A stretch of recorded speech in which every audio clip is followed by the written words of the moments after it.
बिस्मिल्लाहिर्रहमानिर्रहीम अस्सलाम वालेकुम। आप देख रहे हैं अपना यूट्यूब चैनल पब्लिक पल्स और मैं हूं आपका मेज़बान तसव्वुर अब्बास। पिछली वीडियो के अंदर हमने बात की थी कि इमरान खान की हुकूमत ने 3 साल दौरे हुकूमत के अंदर जो है क्या क्या कामयाबियाँ हासिल की हैं और कौन से इनकलाबी कदम उन्होंने उठाए हैं।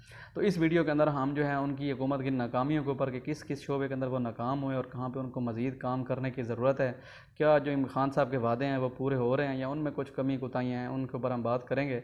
इससे पहले ऑन अ लाइटर नोट आपके साथ जो है एक जोक जो है वो शेयर करता हूँ कि एक स्टूडेंट जो होता है वो अपना रिज़ल्ट पता करने जाता है। रिज़ल्ट पता करके जब आता है तो वाले साहब पूछते हैं कि बेटा रिज़ल्ट का क्या बना है। वो कहता है कि अब्बा जी वो जो आपके दोस्त थे जमील, उसका जो बेटा है वो फ़ेल हो गया है। तो वाले साहब पूछते हैं कि बेटा मैंने आपके रिज़ल्ट पूछा है कि आपका क्या बना। वो कहते हैं जी वो कहता है जी वो नासिर जो आपका दोस्त है उसका बेटा वो भी फ़ेल हो गया। तो वाले साहब गुस्से में कहते हैं कि बेटा आप बताओ कि आपके रिज़ल्ट का क्या बना है। तो वो कहता है कि अब्बा जी आप कौन से अल्लामा इकबाल हैं, आपका बेटा भी वो फ़ेल हो गया। तो खान साहब के ऊपर ये जो है जोक बड़ा जो है वो फिट आता है कि खान साहब से आवाम पूछती है खान साहब महंगाई बहुत ज़्यादा होगी। तो वो कहते हैं जी वो नवाज़ शरीफ जो है उसने मुल्क का बेड़ा गर्क कर दिया। तो आवाम पूछती है खान साहब पेट्रोल जो है बहुत महंगा हो गया, बेरोज़गारी है, करप्शन बहुत ज़्यादा है। तो खान साहब आगे से जवाब देते हैं कि मैं INR बिल्कुल नहीं दूंगा। तो मतलब कि है खान साहब जो हैं वो कहीं कहीं से जो है अपने ट्रैक से हट जाते हैं, वो डी ट्रैक हो जाते हैं। तो उनको भी जो है ये काम करने की बेहतर जो है जो निचला निचला तबका है, गरीब अवाम है, उनके जो है इशूज़ के ऊपर तवज्जो देने की ज़रूरत है। तो सबसे पहले महंगाई के ऊपर बात करते हैं, जो इस जो हुकूमत का सबसे कोर इशू है कि जिससे निचला तबका जो है वो बहुत ज़्यादा मुतासर हो रहा है। खान साहब का मंशूर ये था कि गरीबों के लिए मैं बहुत काम करूँगा, कर भी रहे हैं, लेकिन उसमें मज़ीद ज़रूरत है। जैसे कि महंगाई के ऊपर सबसे इंसान की बुनियादी ज़रूरत खाने पीने की चीज़ें हैं, जिसमें सबसे पहले हम चीनी के ऊपर बात कर लेते हैं कि चीनी जो है 2018 के अंदर जो है 55 रुपये किलो थी। अब जो है चीनी 110 रुपये किलो मिल रही है। उसके ऊपर खान साहब ने कमीशन भी बनाया था, कमीशन ने जो है फाइंडिंग्स भी दिए हैं। आज तक किसी को कोई जुर्माना नहीं हुआ। 44 अरब रुपए जुर्माना किया है, उसका भी उन्होंने लाहौर हाई कोर्ट में जाकर स्टे ले लिया। वो काम चलते रहेंगे। ना खान साहब ने अदालतों के अंदर जुडिशल सिस्टम के अंदर कोई रिफॉर्म्स किए हैं कि जो माफ़ी है वो जाकर स्टे ना ले सके। तो उन्होंने जो स्टे ले लिया। इसके आगे जो बात करते हैं फिर जो है आटे की बात कर लें आप। जब खान साहब की हुकूमत आई थी तो आटा जो है 30 रुपये किलो था, अब जो है वो 70 रुपये किलो हो चुका है। ये बेसिक ज़रूरियात है। इसके अलावा जो है कुकिंग ऑयल की बात कर लेते हैं। कुकिंग ऑयल जो है 180 रुपीज़ पर के जी था, अब माशाल्लाह जो है वो 350 रुपये पर के जी है। दालें हैं वो बहुत महंगी हो गई हैं। चावल की आप बात करें, चावल 80 रुपीज़ पर के जी थे, अब चावल 160 रुपीज़ हो गए हैं। तो ये खाने पीने की जो चीज़ें हैं इनके अंदर 200 से 300% जो है वो चीज़ें महंगी हुई हैं। कोई प्राइस कंट्रोल कमेटी या प्राइस कंट्रोल जो मजिस्ट्रेट हैं वो फील्ड के अंदर जाते नहीं हैं। जहाँ पे भी आप जाएँ दुकानदार जो हुकूमत को थोड़ा सा बुरा भला कहते हैं और उसके बाद चीज़ जो है 200 से 300% तक महंगी करते हैं। आपको ग्राउंड के ऊपर कहीं पे भी हुकूमत का कोई एहलकार, कोई भी जो है मजिस्ट्रेट नज़र नहीं आता जो है चेक एंड बैलेंस करे, जो कम कीमतों को देखे कि एक तो कीमत मार्केट में ज़्यादा होगी। वैसे हुकूमत ये कहती है कि जी इंटरनेशनल मार्केट में जो चीज़ें हैं खाने पीने की कोविड की वजह से वो ज़्यादा हो गई हैं उनके रेट, तो फिर हम क्या करें। तो फिर अगर चीज़ें अल्लाह के हवाले ही मुल्क करना है, इंटरनेशनल मार्केट के हिसाब से चलना है, तो फिर इंटरनेशनल मार्केट के हवाले से आवाम को सहूलतें भी दें। अगर रेट इंटरनेशनल मार्केट के हवाले से आप सारे जो है इंप्लीमेंट करते हैं तो सहूलतें भी इंटरनेशनल मार्केट के हवाले से दें। और अगर आप इनको कंट्रोल नहीं कर सकते तो फिर आपकी हुकूमत में बैठने का क्या फ़ायदा, फिर आम आवाम को आने दें। जब अगर आप ब्यूरोक्रेसी को डील नहीं कर सकते, जब आप कीमतें कंट्रोल नहीं कर सकते, तो फिर आपके अंदर और दूसरों के अंदर क्या फ़र्क है।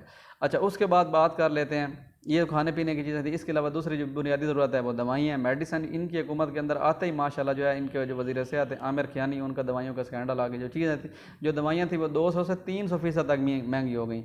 वज़ीर साहब को इन्होंने बजाय सज़ा देने के सिर्फ वजारत से हटा दिया और अपनी जमात का जो है वो सेक्रेटरी जनरल बना दिया। आजकल जो है आमिर खियानी साहब वो पूरी PTI के सेक्रेटरी जनरल हैं और जो है वो पूरे पाकिस्तान में जो है जहाँ पे भी इलेक्शन होता है टिक टिक तकसीम जो है वो फरमा रहे हैं।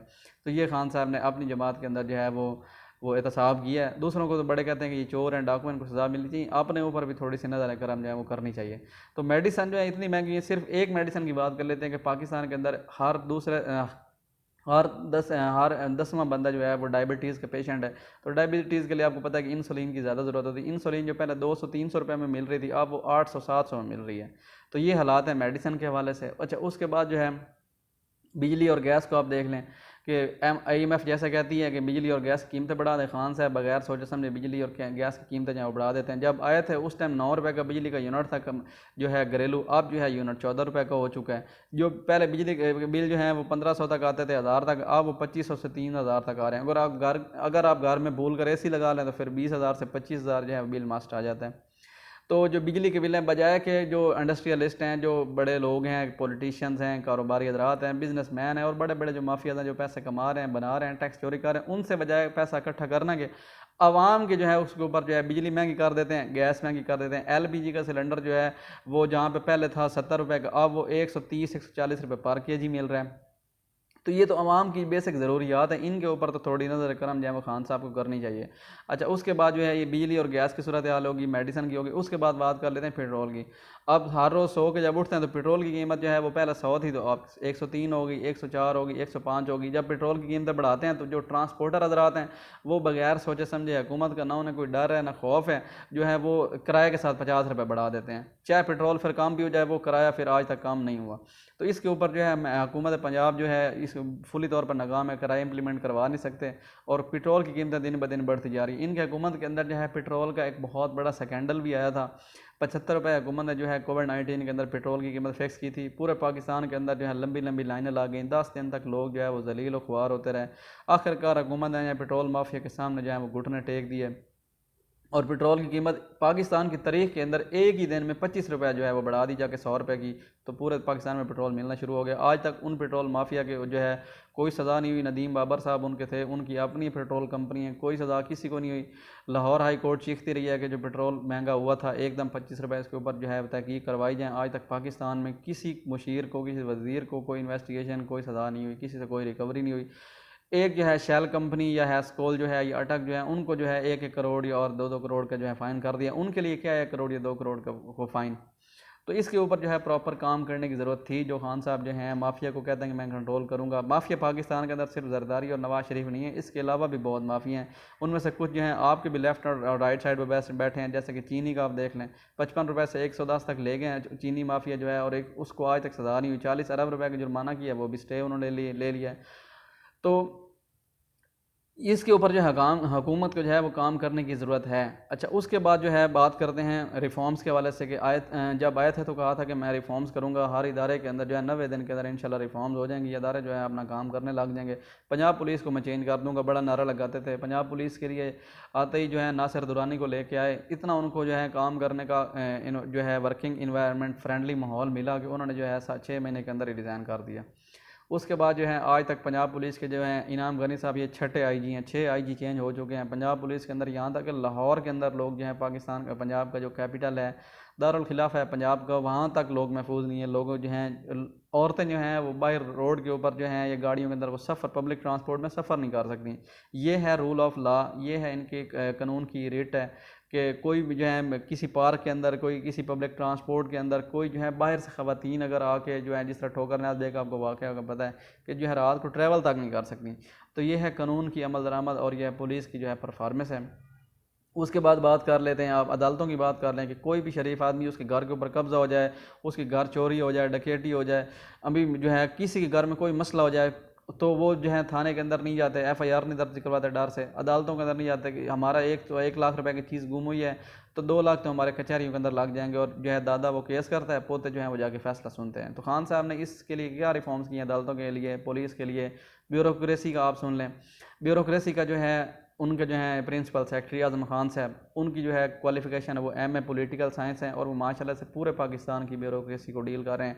चाहे वो एग्रीकल्चर हो, चाहे वो फाइनेंस हो, चाहे वो आईटी हो, कोई भी डिपार्टमेंट हो, वो हर फन मौला है। तो पाकिस्तान के अंदर उन्होंने कहा था कि जो इशरत हुसैन साहब को बनाया था अपना मुशीर के, 3 साल हो गए, इशरत हुसैन साहब ने एक जो है कागज़ के ऊपर कोई रिफॉर्म आज तक इम्प्लीमेंट करके नहीं दिखाई कि ये जो है मैंने ब्यूरोक्रेसी के अंदर रिफॉर्म्स कर दी हैं।